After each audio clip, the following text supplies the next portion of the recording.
Olá, tudo bem? Eu sou o professor Theo, estamos aqui para mais uma aula de física.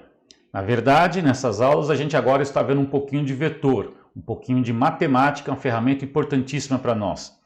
A aula anterior apenas te mostrei as grandezas escalares e vetoriais, o que era um vetor e como comparar um vetor.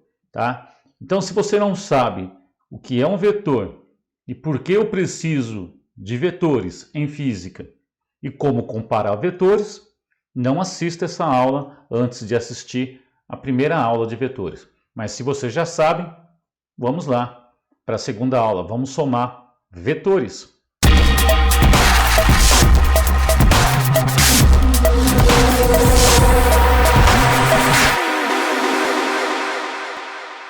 Então vamos lá, soma de vetores. Vou começar pelo método da poligonal. Soma de vetores, método da poligonal. Tá? Pus aí um quadriculado, estou colocando aí para vocês alguns vetores. Vetor A, um vetor aí na vertical, tem os números de quadradinhos aí, depois a gente conta. Um vetor B na horizontal e um vetor C.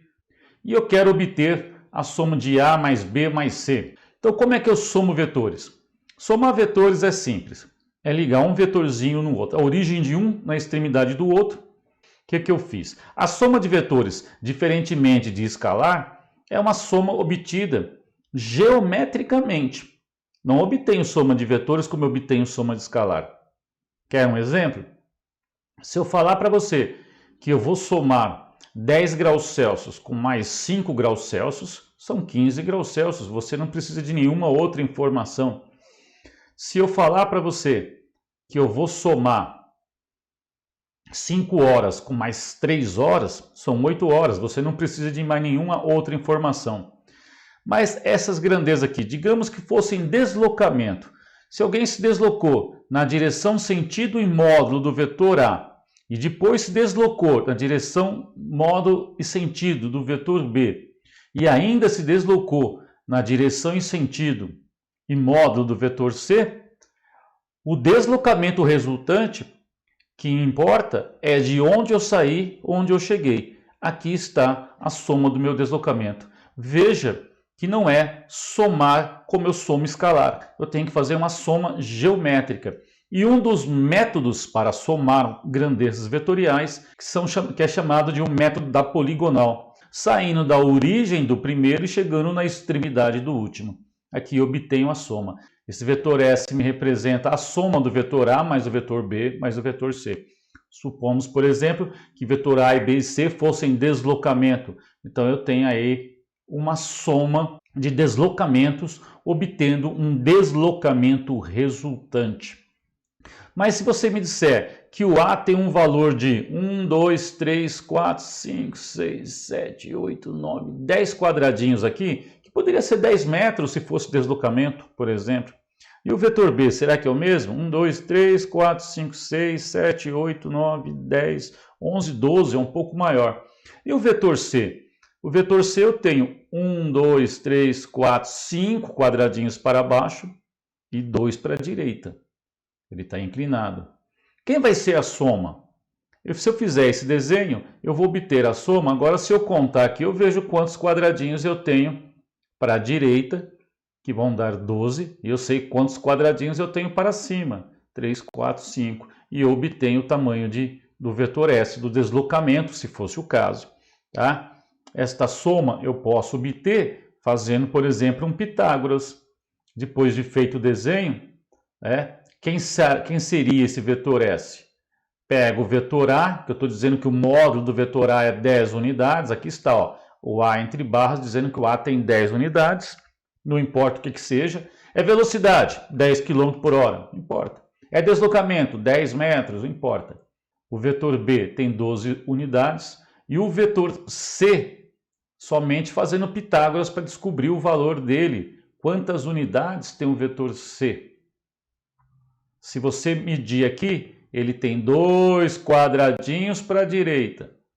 Quantos para baixo? 1, 2, 3, 4 para baixo. Você formou um triângulo retângulo. Você pode tirar o valor dele, o tamanho dele, por Pitágoras. Se você aplicar Pitágoras, A soma dos quadrados dos catetos é igual ao quadrado da hipotenusa, vai ser 2 e aqui 5. Jogou, deu raiz de 29. Ok? 2 ao quadrado, 5 ao quadrado. Eu apliquei o teorema de Pitágoras, né? C ao quadrado vai ser o 2 ao quadrado mais 5 ao quadrado. Como ele está ao quadrado, tira a raiz quadrada, raiz de 29. Ok? Eu tenho o tamanho dos três vetores. Quem vai ser o tamanho do vetor S? Posso tirar por Pitágoras.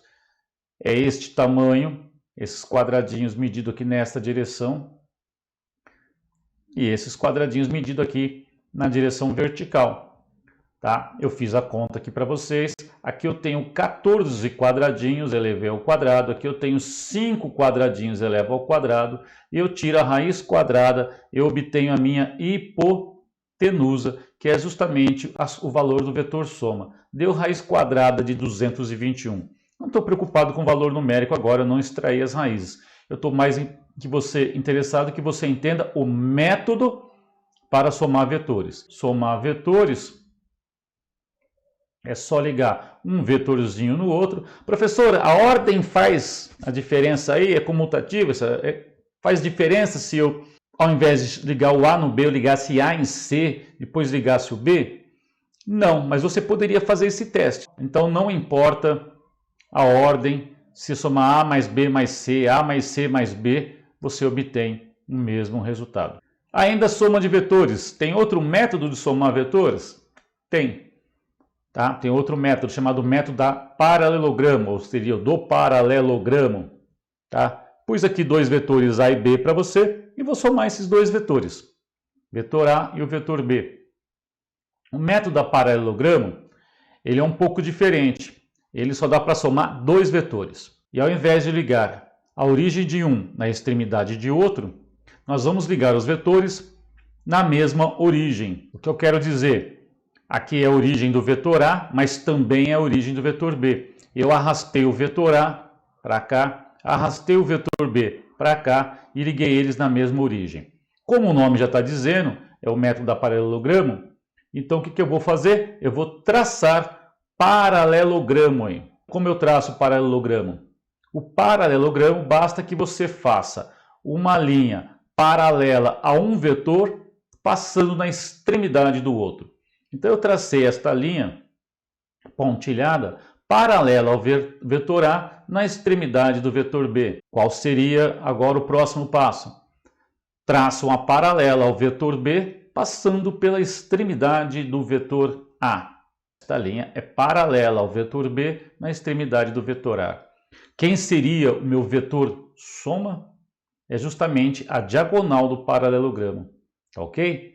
Entre eles tem um ângulo θ qualquer, esse seria o vetor soma.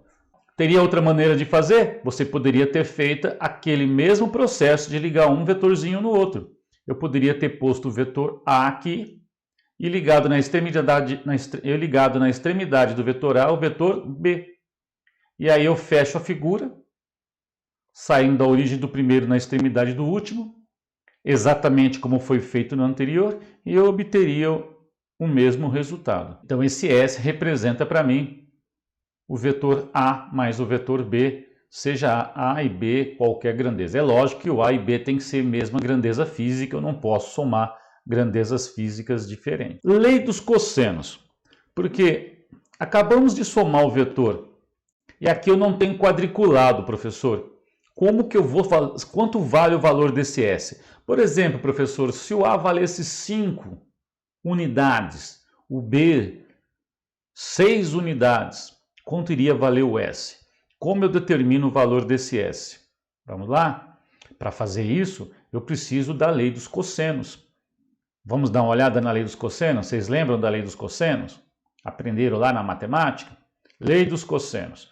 Pus um triângulo qualquer aqui para vocês, para te mostrar a lei dos cossenos que eu vou aplicar. Então, coloquei um triângulo onde tem um lado A, um lado B e um lado C. E ângulos alfa, beta e gama. E vou escrever a lei dos cossenos que você vê lá na matemática. Meu intuito aqui não é demonstrar a lei dos cossenos, é apresentar a lei dos cossenos e te mostrar como eu uso na física, no cálculo de vetores.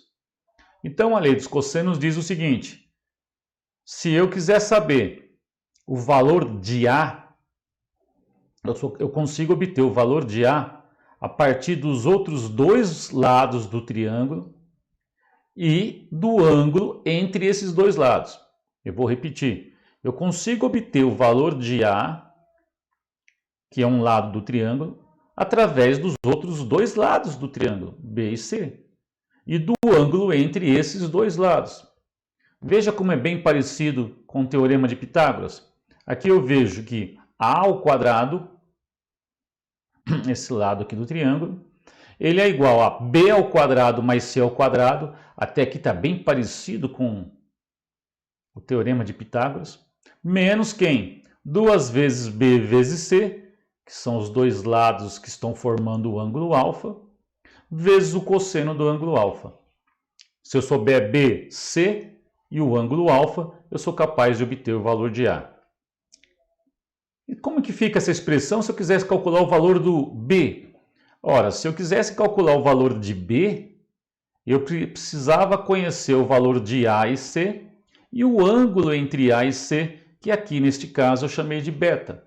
Então a expressão ficaria assim: B ao quadrado mais C ao quadrado menos 2AC vezes o cosseno entre A do ângulo entre A e C. O ângulo entre A e C, aqui no caso eu chamei de beta. E como ficaria então, professor, se eu quisesse descobrir o valor de C? Eu precisaria do valor de A e de B e do cosseno do ângulo entre A e B. E a minha expressão ficaria assim: C ao quadrado é igual aos outros dois lados ao quadrado menos 2 vezes A vezes B, o cosseno do ângulo, que no caso é o gama, entre A e B. Esta é a lei dos cossenos. Perceba que Pitágoras é um caso particular da lei dos cossenos. Por quê? Se um desses ângulos, alfa, ou beta, ou gama, se um desses ângulos fosse 90 graus, eu teria um triângulo retângulo. E o cosseno de um ângulo de 90 graus é zero. 0 vezes C vezes B vezes 2 é zero. Todo esse termo dá zero, então ele desaparece. E o que me sobra é o teorema de Pitágoras. O teorema de Pitágoras é um caso particular da lei dos cossenos, quando o ângulo entre os dois lados do triângulo é 90 graus. Sendo cosseno zero, eu caio no teorema de Pitágoras. Aqui está o desenho que eu tinha obtido no slide anterior. O vetor A está aqui, o vetor B. Eu estou fazendo uma soma ligando os vetores na mesma origem. Tracei as paralelas a B e as paralelas ao vetor A, passando na extremidade do outro vetor. Tracei a diagonal, esse é o vetor S. Como eu vou obter esse vetor S? Vamos lá? Pegue um triângulo. Eu quero achar S. Pegue um triângulo, por exemplo, este, onde eu estou passando o mouse. Esse vetor é o B. Este cara aqui é exatamente o tamanho de A. Isso é um paralelogramo. Este cara tem paralelo a ele do mesmo tamanho. Esse cara é do mesmo tamanho desse. Então aqui eu tenho o vetor B e o vetor A. E eu vou obter o vetor S aplicando a lei dos cossenos. Só que a lei dos cossenos na física ela fica um pouco diferente e todos os anos nos cursinhos me perguntam: por que eu uso menos na lei dos cossenos e quando eu uso na física eu uso o sinal de mais? Vamos verificar? Olha o que acontece. Se eu fosse escrever a lei dos cossenos, eu poderia escrever assim, neste caso. S, que é o vetor soma que eu quero saber. Estou somando um vetor A com o vetor B. A ao quadrado mais B ao quadrado, que são os outros dois lados do meu triângulo. Menos 2 vezes A vezes B, vezes o cosseno do ângulo entre os dois lados, os dois vetores, que no caso é beta. É este ângulo. Mas na maioria das vezes em física, o que eu tenho é o ângulo entre os vetores. É este ângulo θ e não esse beta. A lei está escrito certa, corretamente. Mas eu não queria o beta, eu queria usar o θ. Eu posso não saber nada sobre esse beta, eu sei o θ, como é que eu faço? Né? Então, olha só, perceba, eu dei uma prolongada neste vetor aqui, ó, de preto aqui, fiz um traço preto aqui. Perceba que esse vetor beta, ele está ligado a esta vertical e a esse vetor vermelho B. Perceba que aqui eu também tenho uma continuação do vetor B e uma vertical, ou seja, aquele ângulo ali também é beta. Perceba que θ mais beta somando são 180 graus, não é isso? São ângulos suplementares, ângulos que somado são 180 graus. Ora, se beta somado com θ dá 180, você talvez não saiba, aí você vai verificar lá com os professores da matemática, o cosseno de um ângulo, quando eles somados são 180, quando dois ângulos somados são 180, o cosseno deles são iguais com sinal trocado. Ou seja, o cosseno de beta é o mesmo valor do cosseno de θ.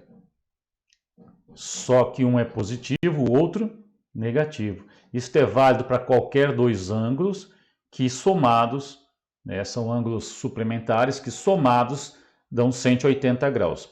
Ora, se esses ângulos têm o mesmo cosseno, só com o sinal trocado, professor, já saquei. Então eu posso tirar esse cosseno de beta e substituir pelo cosseno de θ, porque é o mesmo valor. Não, você não pode. Você pode tirar o cosseno de beta e substituir por menos cosseno de θ. Correto? Veja um exemplo para vocês. Se você pegar o cosseno de 60 graus, é meio. Se você pegar o cosseno de 120, é menos meio. É só um exemplo.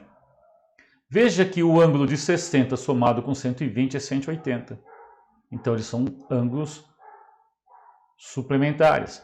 Veja que o cosseno de um tem o mesmo módulo do cosseno do outro, o mesmo valor do cosseno do outro, mas com sinal trocado. Ok? Então, substituindo lá, eu posso dizer que S é A ao quadrado, mais B ao quadrado, menos 2AB. E ao invés de usar o cosseno de beta, eu uso o ângulo entre os vetores, que por acaso é o cosseno do θ, só que com sinal de menos. Como aqui está tudo multiplicando, menos vezes menos é mais. S ao quadrado, B quadrado, mais 2AB cosseno θ. Então, te apresentei a lei dos cossenos e estou mostrando que, normalmente, quando a gente aprende na matemática a lei dos cossenos com sinal de menos, e aqui na física eu uso o sinal de mais, porque eu acabo sempre usando um ângulo suplementar. Soma de vetores ainda, casos particulares. Ângulo de 0 graus entre os vetores. Por exemplo, vetor A, quero somar com o vetor B. Eles são paralelos, o ângulo entre eles é 0. Um caso particular bastante útil. Como eu somo vetores desse jeito, professor? Bastante simples. Ligo a origem de um na extremidade do outro. É só somar o tamanho de A com o tamanho de B. É meio intuitivo isso, né? Então o vetor soma vai ser a soma direta do módulo de A mais o módulo de B. Então se o A tem um valor 5, o B tem um valor 2, é só somar. Então aí, no caso, é a soma mesmo, tranquilo. Veja que eu não pus nem a setinha em cima, é o módulo de S é igual ao módulo de A mais o módulo de B. A intensidade de A mais a intensidade de B me dá o vetor soma, a intensidade do vetor soma. Esse é um caso particular. Outro caso particular, ângulo de 90. Aparece muito, a gente apenas usa Pitágoras. Olha lá, se eu quiser somar o vetor A com o vetor B e eles formam 90 graus, se eu for usar um método de ligar um no outro, fazer o meu polígono, o método da poligonal, vetor A somado com vetor B, quem é o vetor soma? É o que sai da origem do primeiro e chega na extremidade do último. Esse é o vetor soma. Como eu estou com um triângulo retângulo, eu obtenho esse vetor soma, não preciso usar a lei dos cossenos, usa Pitágoras, que é um caso particular da lei dos cossenos. E aí você obtém que o vetor soma é dado pela raiz quadrada da soma dos quadrados dos outros dois lados, os catetos. Então esse é um caso particular. Mais um caso particular agora. θ0, θ90, agora vamos ver o ângulo entre os vetores é 180. Aqui eu tinha dois vetores paralelos na mesma direção e sentido. Se você colocar os dois dedos assim, você vai ver que o ângulo entre eles, se eles estiverem paralelo, o ângulo entre eles é 0. Aí a gente viu o caso 90 graus, que aparece muito, e agora 180. Coloca o dedinho assim, ó, abre ele, ângulo de 180 graus. Ou seja, um vetor tem um sentido, como no caso do vetor A, e o outro vetor tem a mesma direção, mas não tem o mesmo sentido, sentido oposto. Então eu digo que o ângulo entre eles é 180. Para somar esses vetores, se eu for ligar um vetorzinho no outro, eu ligo A na origem, na extremidade de A. Na extremidade de A, eu ligo a origem de B. E quem é a soma? Quando eu ligo um vetorzinho no outro, como neste caso aqui de 90 graus, eu liguei o A, peguei o A, na extremidade do A eu liguei o vetor B, e o vetor é o que sai da origem do primeiro, o vetor soma é o que sai da origem do primeiro e chega na extremidade do último. Aqui também, liguei o vetor A, na extremidade de A liguei o vetor B, e o vetor soma vai ser o que sai da extremidade de A e chega sai da origem de A e chega na extremidade de B. Tá aqui o vetor, este é o vetor soma. Veja que o módulo aí é calculado achando a diferença entre os tamanhos dos vetores. Então esse é um caso particular onde o vetor soma é só somar o tamanho dos vetores, o módulo dos vetores. Aqui eu tiro por Pitágoras e aqui eu tiro pela diferença. São os casos particulares dos vetores. Ok? Temos mais 2 aulinhas de vetores. Gostou? Compartilha, dá um joinha, ajuda o tio aí. Tá legal? Se inscreva no canal, dê sua opinião, vê de que maneira eu posso melhorar as minhas aulas, o que eu posso fazer por vocês. Ok? Muito obrigado. Vamos para a próxima aula de vetores.